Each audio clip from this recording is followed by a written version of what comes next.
안녕하십니까? 오늘은 느헤미야 7장 말씀을 통해서 인생의 목적을 바로 세우라 라는 제목으로 하나님의 은혜의 말씀을 나누기를 원합니다. 사람마다 인생의 목적이 있죠. 그리고 공동체마다 비전이 있습니다. 그런데 우리 인생의 목적이 하나님의 비전과 맞는가, 또 하나님이 원하시는 것인가, 하나님이 나에게 주신 것인가 늘 돌아보며 살기를 축복합니다. 하나님이 주신 비전과 목적이라면 반드시 하나님께서 그것을 이루어 주실 줄 믿습니다. 오늘 어떤 목적을 가지고 성벽을 건축하고 있는지를 함께 보기를 원합니다. 4장부터 6장까지는 사단은 외적으로나 내적으로나 지도자에 대한 공격을 늦추지 않는 것을 보았습니다. 그래서 얼마나 지도자를 위해서 기도를 해야 되는지, 그리고 지도자에 대한 사단의 공격에 대해서 옆에 있는 사람들이 함께 그것을 막아줘야 하는지를 보았죠. 그래서 우리는 이 사단의 특성을 잘 알고 우리 안에 있는 울타리를 허는 작은 여우를 잡아야 합니다. 존 비비어가 그런 말을 했죠. 우리 마음 가운데 불순종이 들어올 때 합법적으로 사단의 문을 열어준다라고 했죠. 우리 마음 가운데 합법적으로 사단의 문을 열지 않는 우리가 되기를 축복합니다. 성벽 안에 스파이를 둬서 지도자를 끝까지 괴롭히는 것도 보았죠. 그래서 우리는 가정과 공동체의 영적 지도자를 위해서 끊임없이 기도될 줄 믿습니다. 느헤미야가 어떻게 성벽 건축을 마무리를 하는가를 보여주고 또 왜 성벽을 쌓아야만 했는지를 그 목적에 대해서 설명하는 것이 바로 7장입니다. 단락은 1절부터 4절까지, 5절부터 73절까지 이렇게 두 단락으로 한번 보기를 원하는데요. 1절부터 4절은 비록 성전 건축을 완공했지만 긴장을 늦출 수 없었다는 것입니다. 공동체가 계속적으로 깨어있게 해야 한다는 것입니다. 사단은 공격하고 또 공격하기 때문입니다. 그리고 5절부터 73절은 바벨론에서 1차 포로 귀환자들이 돌아오게 되죠. 그 명단들을 이야기하고 있습니다. 1절부터 2절은 성벽 건축이 마무리된 후에 문지기와 노래하는 자와 레위인들을 세웠습니다. 노래하는 자는 바로 찬양하는 사람이죠. 레위 사람들은 하나님 말씀을 가르치는 자죠. 노래하는 자와 레위 사람들을 왜 성벽 건축이 마무리된 후에 세웠습니까? 하나님을 경배하고 하나님의 말씀 바로 세우기 위해서입니다. 이것이 목적이라는 거예요. 우리 공동체의 목적이 무엇이 되어야 되겠습니까? 하나님을 경배하고 하나님의 말씀을 바로 세우는 것이라는 것입니다. 매일매일 가정에서 찬양 소리가 말씀이 울려 퍼지고 있습니까? 가장의 역할은요, 이것을 해야 하는 것입니다. 단순히 성을 지키는 것만으로는 부족하죠. 내적으로 하나님께 찬양하고 예배하고 말씀이 계속 선포되는 것만이 하나님의 공동체가 한 영 안에서 하나 되는 역사가 있기 때문입니다. 하나님의 백성들은 하나님께 예배하는 자들이요, 하나님 말씀에 순종하는 자들이라는 것입니다. 본문에 보니까 2절에 하나니와 하나냐가 나오는데요. 내적으로 스파이가 있고 외부적으로 공격이 있기 때문에 그 당시에 누구도 믿을 수 없는 상황에 처해 있었습니다. 사람을 세울 때는요, 똑똑하거나 유능한 사람들을 세우다가는 반드시 낭패를 보게 되어 있는 것이죠. 물론 똑똑하거나 유능한 사람들 중에서도 충성스러운 사람이 있습니다. 그러나 이런 사람만을 세우는 것이 아니라 믿을 만한 사람을 세워야 한다는 것입니다. 하나님의 일을 감당할 때 너무 단순해서는 안 되는 것입니다. 세상적인 사람들은 언제 배신하고 언제 자기의 유익을 쫓아 살아갈지 아무도 알 수 없는 것이죠. 하나님을 신뢰하면서 하나님이 누구를 내게 맡기셨는지, 누가 충성된 사람인지를 보면서 세워야 한다는 것입니다. 요즘에 사람들과 함께 하면서요, 정말 충격적인 일들을 몇 번 경험하게 돼요. 그렇게 마음 주고 함께 했는데 어느 날 갑자기 한 번 상의도 없이 저 이제 여기를 떠나겠습니다. 그냥 통보를 해버립니다. 하나님의 사람은요, 쉽게 배신해서는 안 된다는 것입니다. 지조가 있어야 한다는 것이에요. 예수님의 12제자 중에서도요, 예수님이 정말 마음 아프셨던 것이 무엇입니까? 그렇게 목숨 걸고 함께 하겠다는 제자들이 예수님이 잡히자 다 배신한 것입니다. 우리는 쉽게 배신하거나 쉽게 떠나는 사람이 되어서는 안 됩니다. 정말 충성스럽게 함께하는 사람들이 다 되시길 축복합니다. 하나님은 느헤미야의 동생입니다. 아무래도 혈육을 믿을 수 있었던 것이죠. 하나냐는 느헤미야의 충복과 같이 믿을 수 있는 사람이었습니다.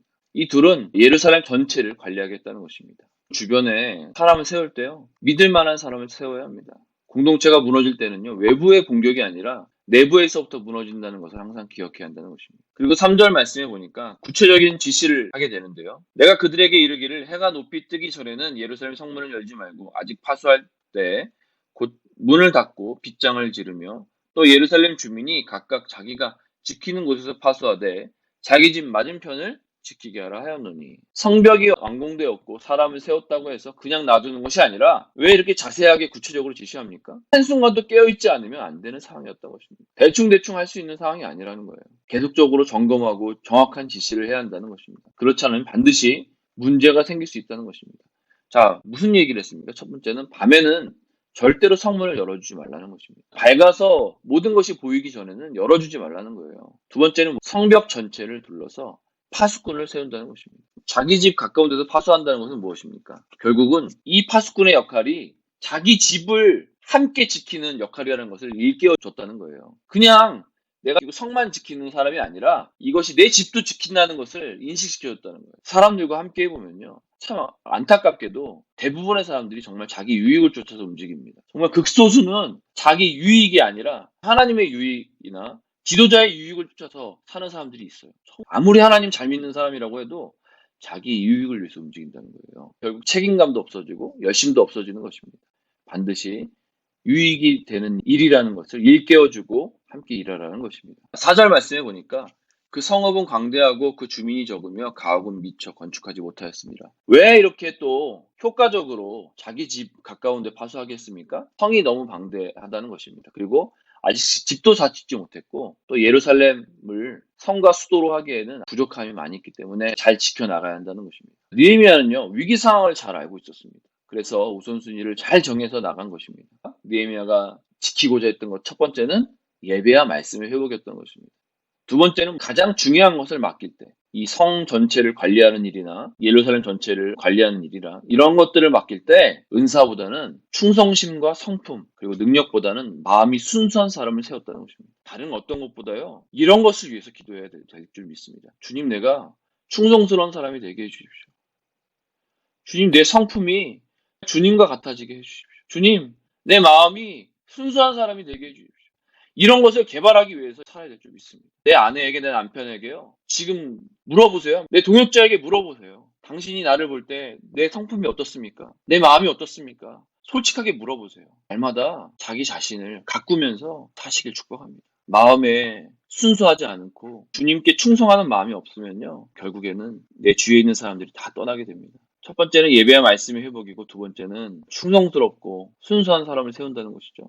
세 번째는 아직 인구가 적고 성으로 하기에는 부족한 게 너무 많다는 거예요. 특히 1차 포로 귀환자들의 명단이 5절부터 쭉 나오는데 내 하나님이 내 마음을 감동하사 귀족들과 민장들과 백성을 모아 그 계보대로 등록하게 하심으로 내가 처음으로 돌아온 자의 계보를 얻었는데 거기에 기록된 것을 보면 이라고 쭉 나오는데 내 하나님이 내 마음을 감동하사 라고 했는데 느헤미야는요 순간순간 하나님의 마음에 감동을 받아서 움직였다는 것입니다. 제가 지금 공동체 지도자로 있지만 순간순간 감동을 받아서 움직인다? 이거 정말 어려운 일입니다. 어떤 일을 결정을 해야 되는데 마음에 감동이 없을 때가 정말 많아요. 기도하고 또 기도하는데도 마음에 감동이 없. 그때는 내 주변 사람들에게 또 다른 리더십들에게 물어봐야 합니다. 감동이 없다면요.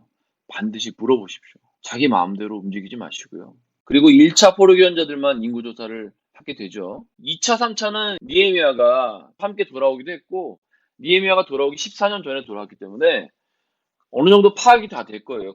그런데 1차 포로 귀환자들은 100년 전에 돌아왔고 또 인원이 가장 많았기 때문에 다 조사하는 것도 하나님께 기도해서 감동받아서 하는 것이죠. 느헤미야가요. 그래서 위대한 리더십이었다는 거예요. 39절에 제사장들의 명단, 그리고 44절에는 노래하는 사람, 45절 문지기, 46절 느비딤 사람들, 그리고 57절에 솔로몬의 신복들이라고 나오는데 성벽을 쌓는 궁극적인 이유가요. 하나님의 예배 공동체를 회복하는 데 있었다는 것입니다. 예배와 말씀을 회복하는 것이 느헤미야 삶의 진정한 목적이었다는 거예요. 여러분 삶의 목적은 무엇입니까? 그리고 8장에 드디어 말씀을 운동을 일으키게 됩니다. 그래서 하나님은 느헤미야와 에스라를 거의 동시대에 세운 것입니다. 에스라가 혼자 와서 말씀 운동을 일으키는데 잘 되지 않죠. 왜냐하면 사람들이 모이지도 않고 어디에 누가 사는지도 모르고 성벽은 무너져 있고 사람들은 어려움을 겪고 먹을 것도 없고 끊임없이 원수들을 공격하기 때문에 에스라가 위대한 말씀 운동자였지만 영향력 있게 할 수 없었던 거예요. 그래서 하나님은 느헤미야를 보내셔서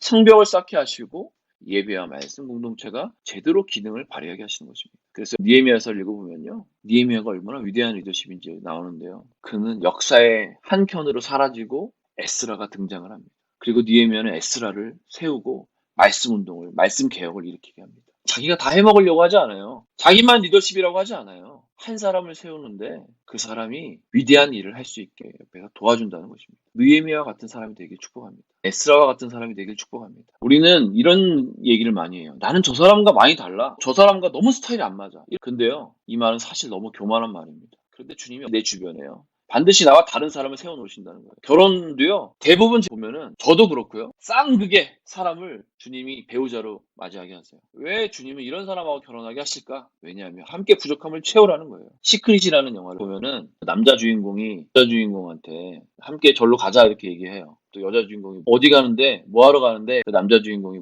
소중한 시간을 함께 하러 이렇게 하면서 함께 데리고 가죠. 지금 옆에 있는 사람하고 몇 년 안에 반드시 헤어지게 되었습니다.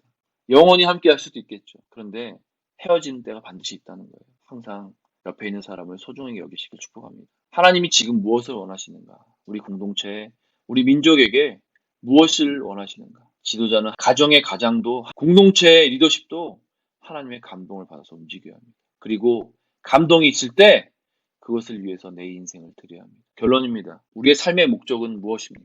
나는 무엇을 향해서 달려가고 있어? 인생의 목적을 하나님의 감동을 받아서 세워야 합니다. 지금 바로 그 자리에서 찬양하십시오. 지금 바로 있는 그 자리에서 말씀을 세워 나가십시오. 지금 내 옆에 사람들을 소중히 여기십시오. 내 인생은 썩어져가는 세상을 위해서 내 배만 채우는 일에 허비되고 있는가?